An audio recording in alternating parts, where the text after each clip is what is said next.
देखिए, सबसे पहले तो श्री उज्जैन महाकाल क्षेत्र जो है उसको पहले अवंतिकापुरी बोलते थे। अच्छा। तो वो एक परिकोटा है अवंतिकापुरी, और वहाँ के जो राजा हैं वो उज्जैन महाकालेश्वर हैं। अब इनका सिद्धांत और रहस्य बड़ा गूढ़ है, जो शाक्त उपासना के साथ साथ जो अघोर साधक हैं वो उसको समझते हैं।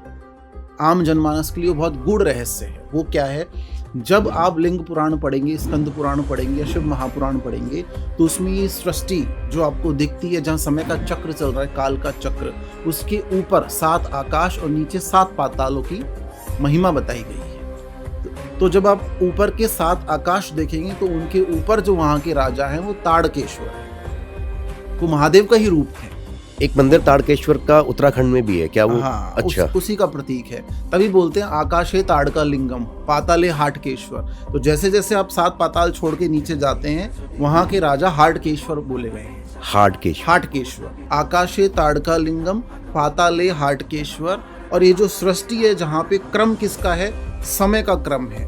आप जन्म लेते हैं, आप जरा अर्थात आप उम्र आपकी बढ़ती है, आपको मोक्ष मिलेगा, एक दिन मृत्यु हो जानी है, सबका मरण हो जाना है, कोई इमोर्टल नहीं है, यहाँ सब मोर्टल है। तो यहाँ जो काल की महिमा है, उस काल को, उस समय चक्र को, काल को अपना दास बना के बैठे हुए हैं उज्जैन के कालाधिराज मृत्युंजय महाकालेश्वर।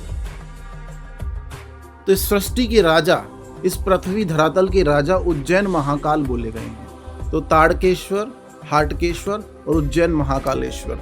तो आप एक ही मंदिर के दर्शन नहीं कर रहे हैं, आप 7 आकाश, 7 पाताल और इस पृथ्वी लोक के संपूर्ण भूपति के दर्शन कर रहे हैं। तो इसलिए वहाँ जाने मात्र से, दर्शन मात्र से ताड़केश्वर, हाटकेश्वर और उज्जैन महाकालेश्वर तीनों की कृपा आपको मिल जाती है। और भस्म आरती का जो एक प्रावधान है वहाँ पर, वो सदियों से चला आ रहा है, तो उसके पीछे की क्या रहस्य है? भस्म आरती क्या है, सबसे पहले भगवान शंकर ने सती माता की भस्म अपने शरीर पे लगाई सबसे पहले। अच्छा। जब 108 मुंडों की माला पहन के वो घूमे थे, और जब सती अग्नि स्वाहा हो गई थी, उसके बाद भस्म अपने शरीर पे रमा के भगवान श्री महाकाल पूरे संसार में उन्होंने भ्रमण किया। तो वो भस्म आरती का परिचालन वहां से हुआ।